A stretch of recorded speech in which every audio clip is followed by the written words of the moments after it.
Hi there, intrepid viewers. Now, I've only got two topics today because they're both huge, and certainly one of them will be Texas. Sorry, I'm just looking at my bush pig hair. Sorry you have to look at that. Still in lockdown. Now, I will get to Texas, but first, I'm sure most of you are aware this screen is flickering madly. I hope it's not happening at your end. Anyway, is the lawyers representing the Oath Keepers and the Proud Boys and the insurgents. And one guy was representing 17 of them. His name was John Pierce. And he's disappeared. And now they're being represented by someone Ryan Marshall, who is not even a licensed attorney. He actually can't represent them in federal court. And there's all these theories of what happened. They kept giving stories. First of all, he was in a car accident, and then he was supposedly on a ventilator with COVID. Who knows where he really is, but his phones have been disconnected. So effectively, they're left without representation. Well, isn't that juicy? So this makes it very complicated. One of them, he was the 18-year-old. This was different from the insurrection, who shot 2 people dead, and his beloved mama has come out spitting because she said her son Kyle was his ticket out of debt, because apparently the money raised to represent all these guys, he got hold of somehow, and now he's disappeared. So let's have a look. What's happened? What's his name? John Pierce. Where is he? It's like, where's Wally? Where's John Pierce? What is the story? And how is their representation going to go forward? Have a look. I've got my computer here. It's resting on half a dozen knitting books. I'm a closet knitter. You didn't know that, did you? No. So let's have a look. Let's have a look. What's happening with John Pierce? Let's see what these cards have to say about this guy.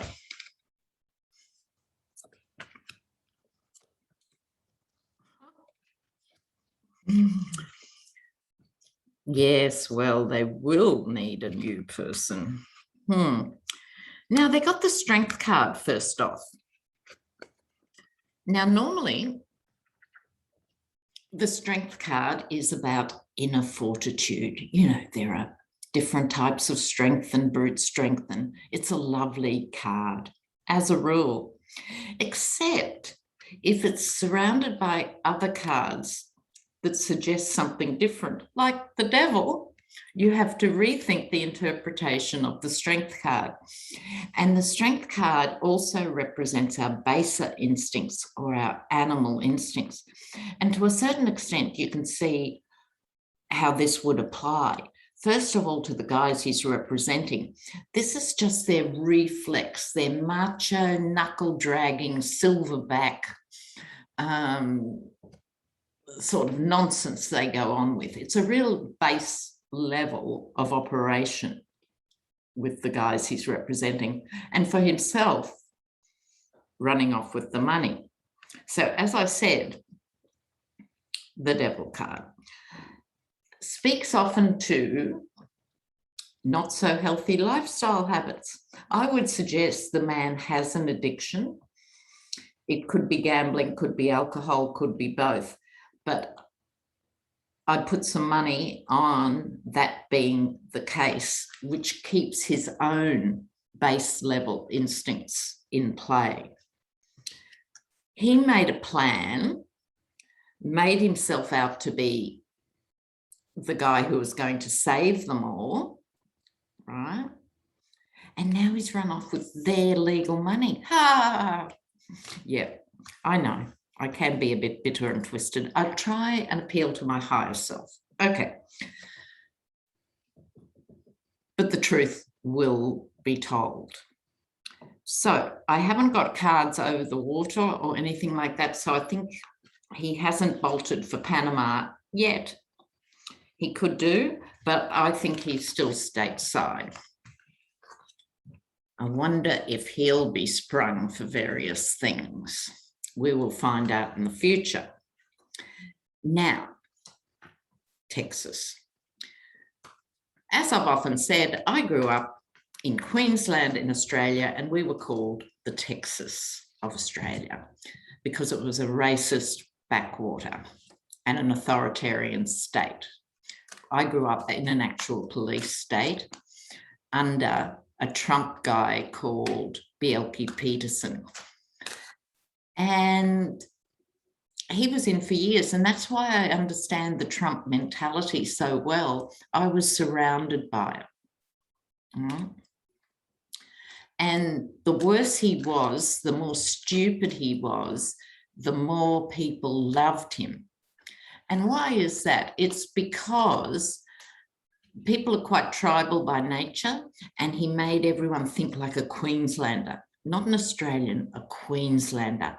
And we were different, and it was implied better and everything than everyone else. And everyone else had wishy-washy governments, and he'd have a strong police state, which of course was proved to be totally corrupt. But it took years and years and years to get him out.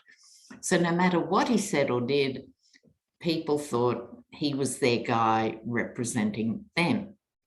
It's all you have to do. All right. Now, on to what's happening with the abortion laws and the voting laws in Texas. And to a certain extent, they go hand in hand. And you know what? When you're living through these things, it seems really hard. But if you can step back or look at the bigger picture, they're going hard because they're scared, but also, in a way, these laws are so chauvinistic. They are so medieval that I think a lot of middle-of-the-road people who may not support abortion at all are uncomfortable with the authoritarian aspects of it. Like anyone else can dob in a woman for having an abortion, let alone the provider being legally charged for performing it. Even the Uber driver who drives someone there who may have no idea what's going on can be charged with an offence. And it's this aspect of it, the fact that incest is not included as a reason that you would be entitled to have a termination. These sort of things are truly frightening. And for those of us who were around when it all first changed, and the demonstrations and the legal arguments and the horror stories, we're seeing it all happen again. But let me share an important statistic with you, intrepid viewers.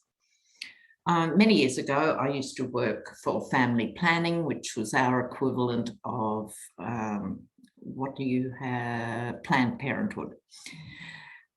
And the statistic that was surprising even to workers was the majority of women who have terminations are married women with children. Over 70% are married women with children. And that's because they know what's involved with another pregnancy. They've got a 3-year-old, a 1-year-old, and they're pregnant, and they know just how difficult that would be. And it's not teenagers. People think it's all these teenagers who are just running off and having an abortion. No, they want to keep their babies because they've got no idea, right? So it's married women with children. And if you think about that, that changes or should change the conversation. I'm also old enough to remember backyard abortions, right? Because it doesn't stop by making it illegal. It doesn't stop. It just means women can't have safe abortions. And they'll be forced into expensive, very clinically dubious hands of charlatans. And that is the shocking truth. So regardless of where you sit on the actual issue, and no one should be made to have an abortion any more than someone should be made to carry a pregnancy through if they don't want to, you've got all this stuff piling in that's taking us back to the 50s. And let me tell you, the 50s were not happy days across the board, and sodas and hot dogs. It was the home of backyard abortions. And I think it's demonic. I think it's truly demonic and so repressive. So my question is, I feel, I hope, I pray that Texas has overreached with this. All right. So let's see. Let's see. Oh, the other thing I want to say is that it's also women of all walks of life, of all religions, who use these services. I'll just leave that with you. And it's the same story, isn't it, always? Oh, right to life. And yet they support the death penalty. Yeah, they're not interested in the baby. We all know that. They're not interested in the child at all. And the other thing is the two things go hand in hand. The states that are the most repressive on abortion are the ones who don't want sex education and they don't want contraception made available. And see, again, I remember what it was like. Only married women could get contraception. A single woman could not go to a doctor and get contraception prior to the 70s in Australia, right? You know, and it's not a level playing field. If you really are sincerely and passionately against abortion, you would be active in helping women have access, particularly young women have access to contraception, and you would be very supportive of early childhood education and so on. But they're not. It's all about being judgmental.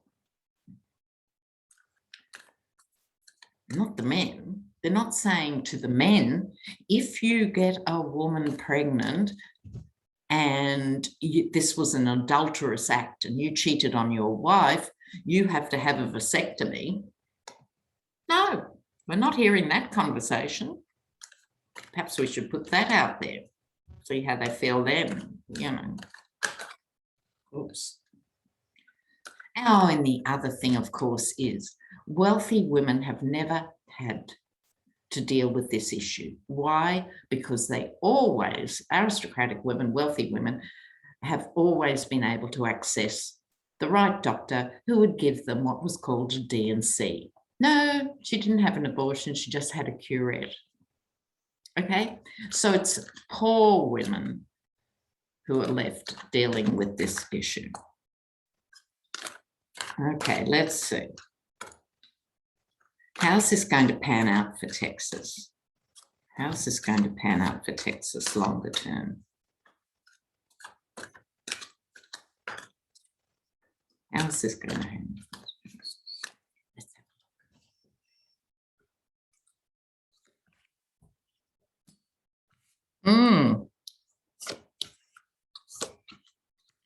Oh, wow. Wow. Wow. I'll stop there, then I'll draw some more cards. Look, this could be my hostility and rage and upset pouring out through the cards, or it could be a pristine conduit from the other world. I don't know. These cards are not good for Texas if you're a conservative, ironically. Loss and disappointment. I think they've overreached What have they done? They have tried to deflect away that they can't stop hurricanes, that they cannot keep your power on, and that they're only winning elections by cheating and by tiny margins, even when they cheat. So look over here. Let's take this issue on. I think they're going to be disappointed. They're very busy keeping women hostage because this is all about the control of women's bodies. I mean, one of our slogans back in the 70s used to be, keep your theology off my biology. Okay, leave my ovaries out of this. So this has, it's making these connections with the Taliban at a very timely fashion. So just there's a window where the world is really concerned about Afghanistan, and that window will pass, sadly.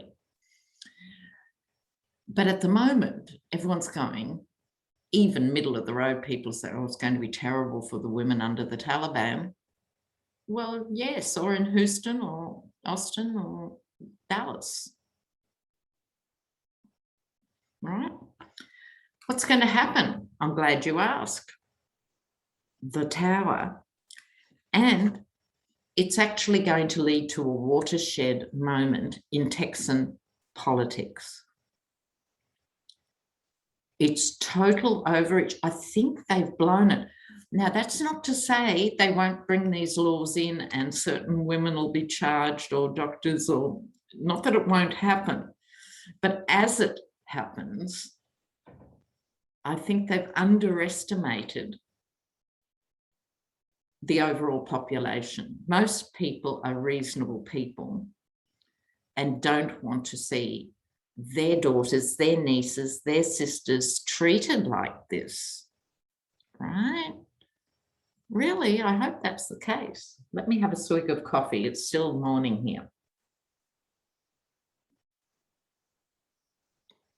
Now, they were bigger and more direct cards than I expected.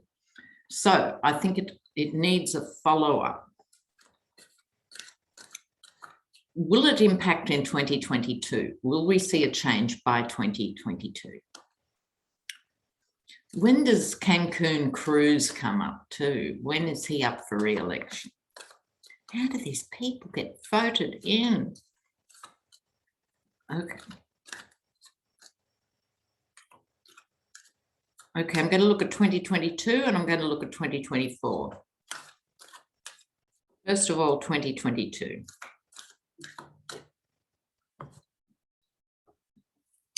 Okay, 2 cards for 22 and 2 cards for 24. Okay, my 2 cards for 2022. Sorry, if I was a good YouTube person, I'd get a better arrangement. But look, you've got to take me as I am. The Magician, this is the card, can be of revenge and jealousy, but certainly impulsiveness and all those things. These are potent cards together. I think 2022 will be a time when a lot of things will be up for grabs. I think they'll get a scare but not get voted out in big numbers in 2022. Love to be wrong. But this is the Magician. In this case, the low-level magician, i.e. in the form of money and the power that it wields, scaring people into submission still. So you'll still get that reflex conservative vote. But Texas is turning the color of my jumper over time. It's a demographic shift that has been 50 years in the making, and you're getting more college-educated people to the big cities like Austin and stuff. You're getting a younger population, hopefully a younger population that's engaged politically, because if the youth turn out, that's what will change everything. This is the turning point, or the changing of the guard coming up here for Texas. So I think 2022, it'll be mad, it'll be ferocious, but they'll probably, keep going. But 2024 is another story. I think Texans will be well sick of it all by then. And here's the overflowing emotion, the relief of finally turning a corner historically. Finally turning a corner. I think that is really something to pray for. I do. Amen to that, as they say. Look, now, those were my two big topics. But I keep getting asked about DeSantis. And what I want to say about that is I want to have a look. He's lost in court about defunding schools, but he's gone ahead anyway, pulling the plug on salaries and things in different counties. I think, as I understand it, the federal government is helping those counties. But I want to know what's happening with him very soon. I think last week maybe, or it could have been earlier than that, Florida lost more people dead to COVID than were lost in the entire Afghanistan conflict. And that's before you get to the Americans that shoot each other every week of the year. I had a viewer from Portland saying, look, the shootings aren't even being reported much anymore. So the level of violence that is tolerated in mainstream American society, everyone sort of thinks, oh, well, it's too hard, we can't do anything. I'm sorry. If it's hard, it just means it's hard. It's not impossible. Got to start somewhere. Now, my beloved Trey Crowder, the liberal redneck, because I follow him, I got an old video came up and it was on Let's Talk About Guns. And it's a heartfelt plea from someone from Tennessee about how everyone he knows thinks about guns and how it's still not an excuse. It's time to talk about it. Start the conversation. But I digress. Where was I going? Oh, DeSantis. Now, is he going to run for president in 2024? DeSantis 2024. Oh, what fell out? Ah!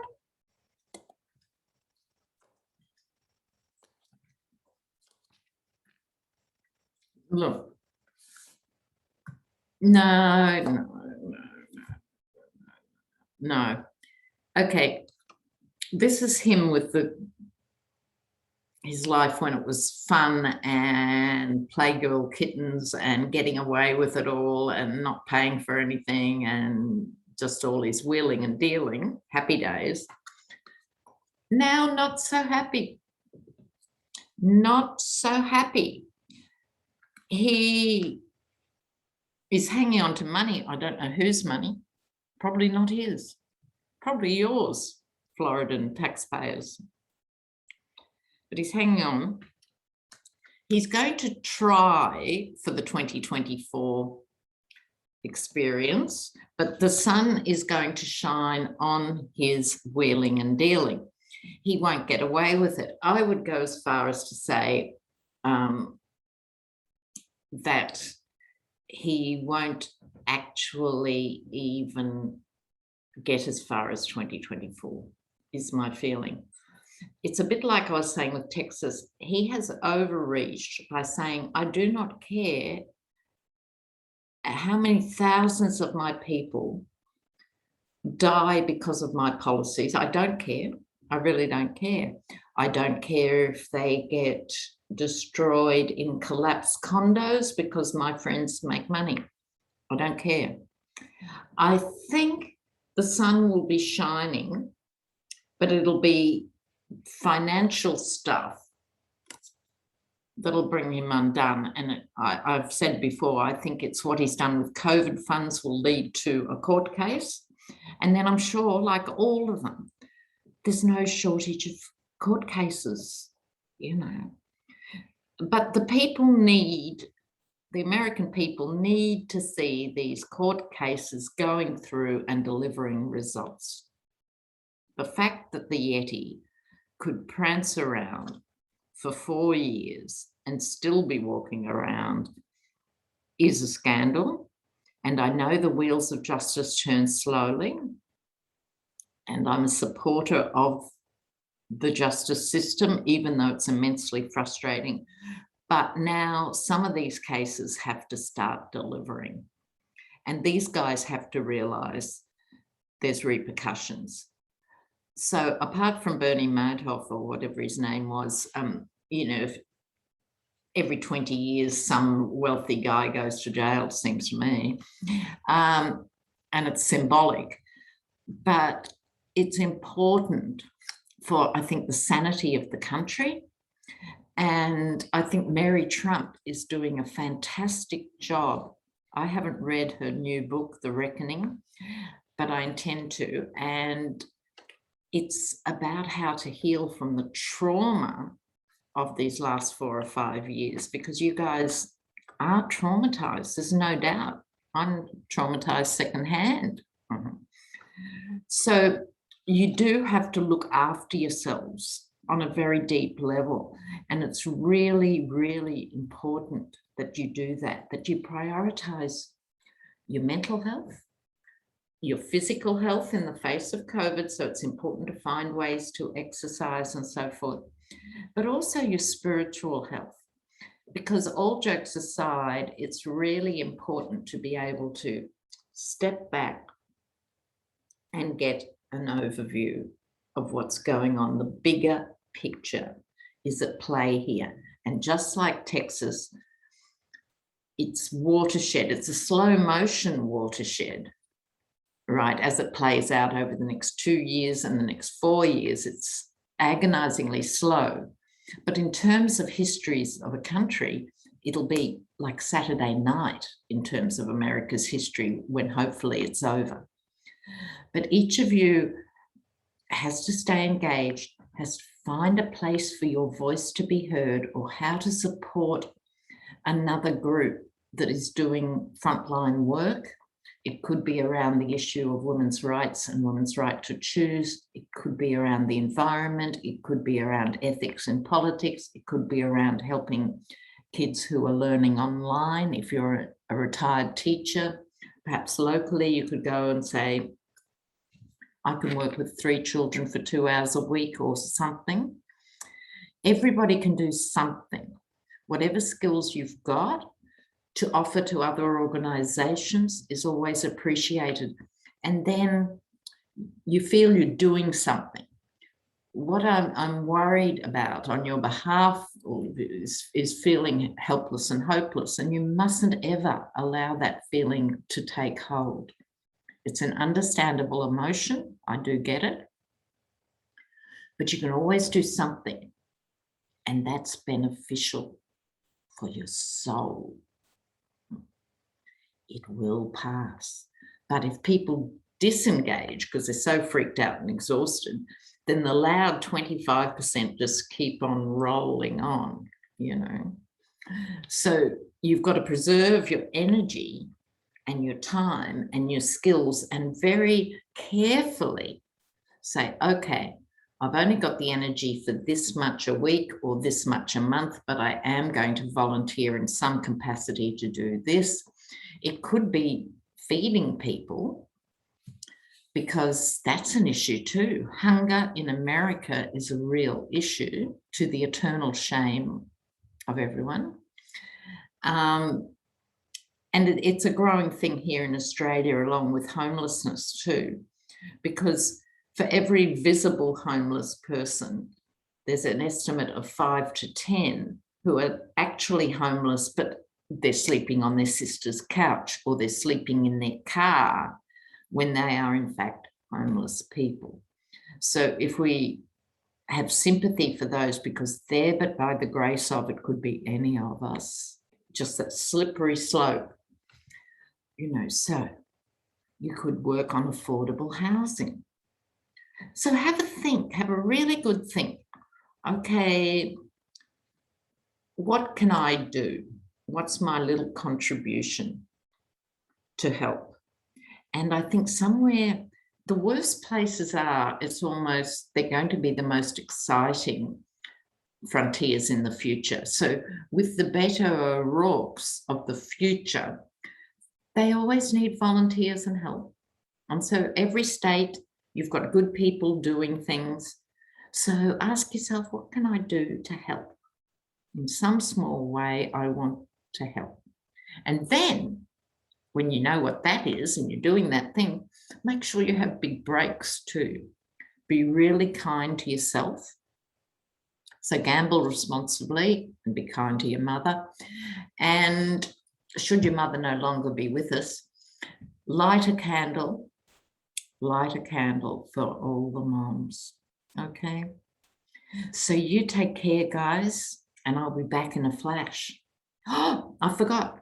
I just did an hour-long interview, no cards, interview with Irish Granny, and that'll be up on her channel. Okay. And I'm putting up a quote by Eisenhower, if I can work out how to do it. It's a very good quote. Okay, bye now.